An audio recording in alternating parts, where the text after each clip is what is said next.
napakaganda ng panahon ngayon, nakapaganda ng panahon ngayon sa Pilipinas ay dito sa Visayas ay hindi siya umuulan, masyadong mainit dito sa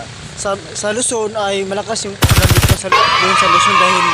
ang bagyong Pipito ay tumama sa Luzon. Sa Visayas hindi siya po tumama dahil sa paglalakbay ng karagatan. Dahil shout out akong Gogoy, shout out akong Secure Biners, shout out akong Secure Palalon o Secure Carl Palalon.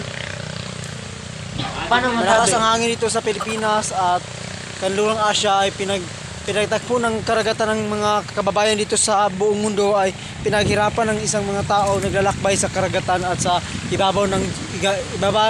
ng mundo dahil sa Ayan akong amigo, shout out akong Ayan Ucaris, Ayan Mendoza, Ayan Mindis, Ayan Nito, si Nito, shout out akong Nito Bato, shout out akong Anding Ucaris, shout out akong Jury, shout out akong Nito Istura, shout out akong Arwin Aturog, si Jack Sparrow, Pirates of Caribbean, shout out ko